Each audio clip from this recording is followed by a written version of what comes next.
오늘 함께 통독하실 말씀은 전도서 5장인데 그 중에 함께 살펴볼 말씀은 전도서 5장 1절로 7절입니다. 전도서 5장 1절로 7절 말씀 저희 한 절씩 교독하신 후에 마지막 절은 함께 읽도록 하겠습니다. 전도서 5장 1절부터 7절까지의 말씀입니다. 제가 먼저 읽겠습니다. 너는 하나님의 집에 들어갈 때에 내 발을 삼갈지어다. 가까이 하여 말씀을 듣는 것이 우매한 자들이 재물 드리는 것보다 나으니 그들은 악을 행하면서도 깨닫지 못함이니라.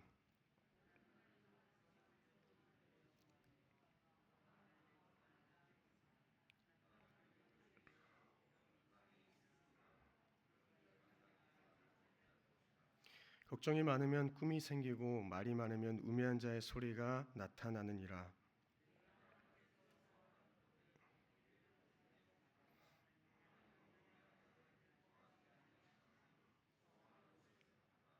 서운하고 갚지 아니하는 것보다 서운하지 아니하는 것이 더 나으니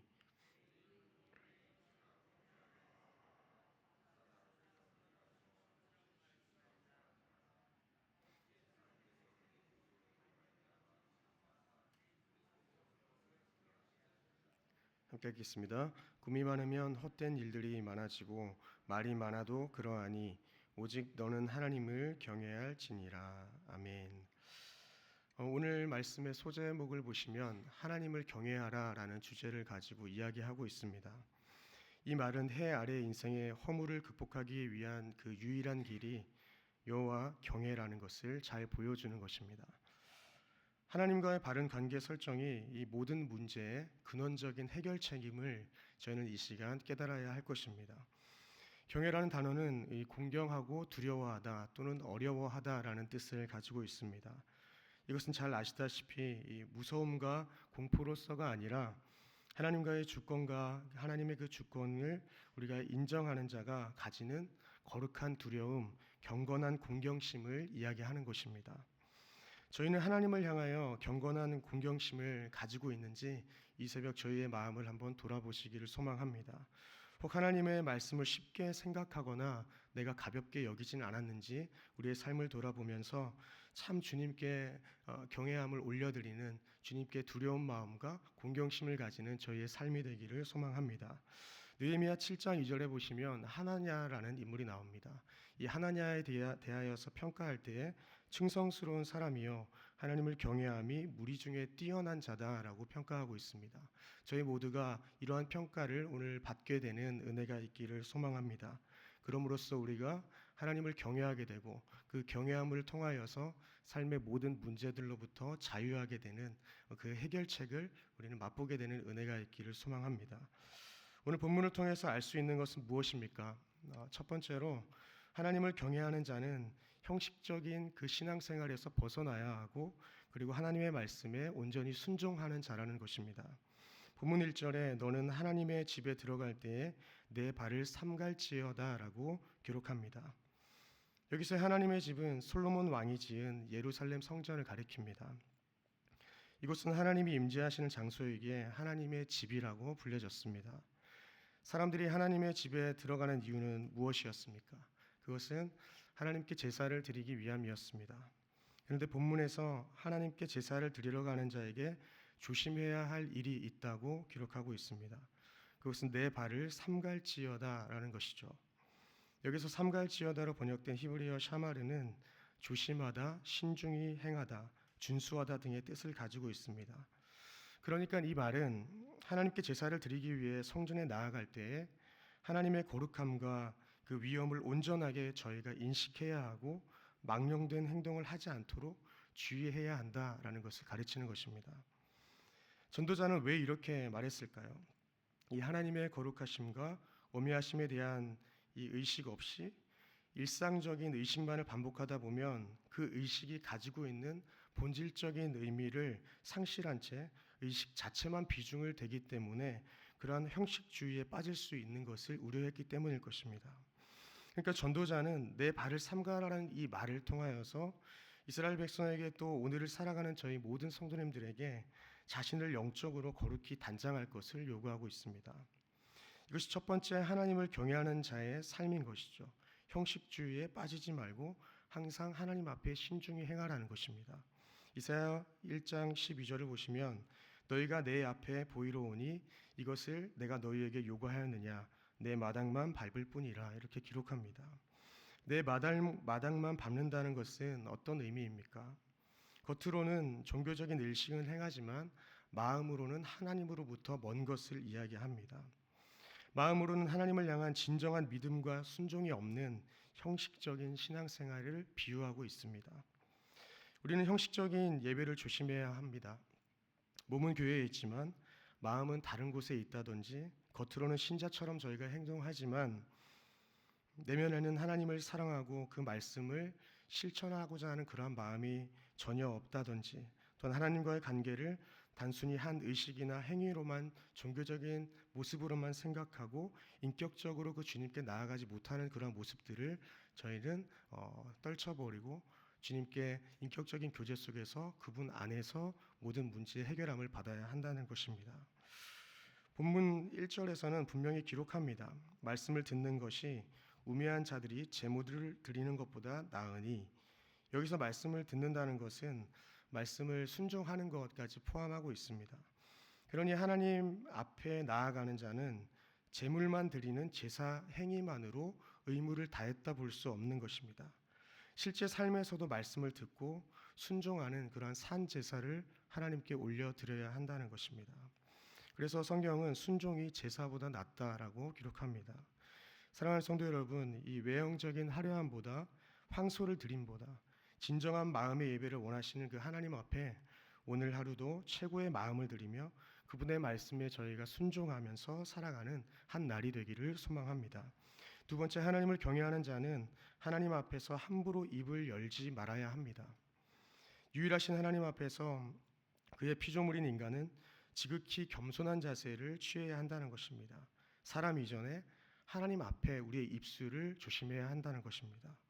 우리의 기도 시간이 때로는 길 수도 있고 때로는 짧을 수도 있겠지만 여기서 말하는 것은 신중하고 정확한 기도를 하나님 앞에 올려드려야 한다는 것입니다. 왜냐하면 경솔한 기도는 결국 그 기도를 듣고 계시는 하나님을 경솔히 여길 수 있기 때문에 그렇습니다. 마태복음 6장 7절로 8절을 보시면 또 기도할 때 이방인과 같이 중언부언하지 말라. 그들은 말을 많이 하여야 들으실 줄 생각하느니라. 그러므로 그들을 본받지 말라. 구하기 전에 너희에게 있어야 할 것을 하나님 너희 아버지께서 아시느니라고 기록하고 있습니다. 저희들은 기도할 때 매끄러운 언어 구사라든지 또한 구구절절한 내용을 담기보다는 간절한 마음과 확신 있는 믿음으로 기도해야 할 것입니다. 중언부언 기도한다는 것은 지루할 정도로 말을 길게 하는 것 또는 아무 의미 없는 말을 거듭 반복하는 것으로 해석할 수 있습니다. 사실 이방인들은 이와 같은 주문과도 같은 기도를 올려드렸기 때문입니다. 이 열왕기상 18장 26절을 보면 그러한 기도가 등장합니다. 그들이 받은 송아지를 가져다가 잡고 아침부터 낮까지 바알의 이름을 불러 이르되 바알이여 우리가 응답하소서 하나 아무 소리도 없고 아무 응답하는 자도 없으므로 그들이 그 쌓은 제단 주위에서 뛰놀더라라는 것입니다. 저희가 하나님을 참신으로 인정하고 그 능력의 하나님인 것을 믿는다면 저희는 주문과도 같은 그러한 기도, 중언부언하는 기도를 드리지 않아야 될 것입니다. 하나님께서는 이미 우리에게 필요한 것을 아시기 때문에 저희는 하나님 앞에서 꼭 필요한 기도를 절제하며 그분의 뜻을 구하며 기도할 수 있어야 한다는 것입니다. 하나님께서는 우리의 기도를 듣고 계십니다. 사실 우리가 입 밖으로 내지 않아도 우리의 마음과 생각을 아시는 전지하신 분이라고 성경은 분명히 기록하고 있습니다. 어떤 분은 이렇게 말씀할 수도 있을 것 같습니다. 하나님께서는 전지하신 분이기에 우리의 원함을 다 아시기 때문에 우리가 기도하지 않아도 되는 것 아닌가요? 그러나 그것은 잘못된 기도의 방법이죠. 주님께서는 분명하게 성경 여러 곳에서 우리가 주님께 나와 부르짖기를 소망하는 것을 잘 담고 있습니다. 야고보서 4장 2절을 보시면 너희가 얻지 못함은 구하지 아니함이라고 기록하고 있습니다. 요한복음 15장 7절에는 너희가 내 안에 있고 내 말이 너희 안에 있으면 무엇이든지 원하는 대로 구하라 그러면서 그 모든 것이 이루어지리라 라고 기록하고 있습니다. 여러분, 하나님과의 관계는 깊은 교제를 통하여서 더욱 풍성해지는 줄 믿습니다. 기도는 하나님과의 교제를 위한 가장 직접적인 통로입니다. 그러니 우리가 기도한다는 것은 하나님께서 우리의 기도를 들으시고 또한 응답하신다는 단순한 소원을 이루는 것을 넘어서서 우리와 더욱 친밀한 관계를 맺고 싶어하는 그 하나님과의 만남의 시간으로 저희가 이해해야 한다는 것입니다. 그러니 저희는 기도해야 합니다. 하나님과의 특별한 만남, 우리가 반복적인 만남이 형식적이 아니라 이 만남을 통하여서 모든 문제들이 노임받고 해결되는 은혜가 있기를 소망합니다. 또한 주님의 뜻을 조금씩 더 알아가서 저희가 하나님의 뜻을 이루어드리는 제자로서의 삶을 살아가길 소망합니다. 시편 34편 17절로 18절을 보시면 의인이 부르짖음에 여호와께서 들으신다라고 기록합니다. 의인 삼아 주신 주님께 저희가 기도하고 부르짖을 때에 주님께서는 저희의 기도를 빠짐없이 들으시고 주님이 때에 이루실 줄 믿습니다. 말씀을 맺겠습니다. 오늘 본문을 하나하나 주의하기에 내용이 너무 많아서 하나님을 경외하는 자가 어떻게 살아가야 하는지 두 가지로 요약해서 말씀드렸습니다. 첫 번째로는 하나님을 경외하는 자는 형식적인 신앙생활에서 벗어나서 하나님의 말씀에 순종하는 자라고 말씀드렸고, 두 번째는 사람 이전에 하나님 앞에서 함부로 입을 열어서는 안 된다라는 말씀을 드렸습니다. 하나님을 경외하는 자의 삶을 이뤄야 할 줄 믿습니다. 그리고 오늘 본문 마지막 절을 보시면 7절에 보면 오직 너는 하나님을 경외할지니라 라고 기록하고 있습니다. 저희 모두가 하나님을 경외하는, 두려워하고 가볍게 여기지 않는 삶의 모습의 그 태도를 가지고 오늘 하루를 살아가시기를 소망합니다. 디모데전서 6장 11절을 보시면 주님을 경외하는 자로 살아가길 소망한다면 꼭 지켜야 할 말씀을 기록하고 있습니다. 제가 읽어드리겠습니다. 오직 너 하나님의 사람아 이것들을 피하고 의와 경건과 믿음과 사랑과 인내와 온유를 따르며 라고 기록하고 있습니다. 10절을 보시면은, 이 앞절 구절을 보시면은 돈을 사랑함이 일만 악의 뿌리가 된다고 이야기합니다. 그런데 오직 너 하나님의 사람아 이것을 피하라고 이야기하면서 능동적으로 나아가야 할 방향을 제시할 때에 의와 경건과 믿음과 사랑, 인내, 온유라는 것입니다. 의는 하나님의 기준에 맞는 삶을 가리킬 것입니다. 그리고 경건은 하나님을 경외함으로 그분의 뜻에 순종하는 거룩한 삶을 이야기하고 있습니다. 우리는 하나님을 향한 바른 믿음을 가지고 하나님을 사랑해야 하고 그분의 뜻에 순종하며 인내하며 온유함을 유지해야 합니다. 왜 그렇습니까? 이것이 하나님을 경외하는 자들의 참 모습이기 때문에 그렇습니다. 그래서 원하기는 하나님을 경외함으로 형식적인 신앙생활을 저희가 벗어버리고 그분의 말씀에 순종하며 하나님 앞에서 함부로 입을 열지 않고 우리의 삶 가운데 의와 경건과 그리고 믿음, 사랑과 인내, 온유를 이루는 온전한 삶으로 나아가는 저와 여러분들이 되시기를 주님의 이름으로 축원드립니다. 함께 기도하시겠습니다.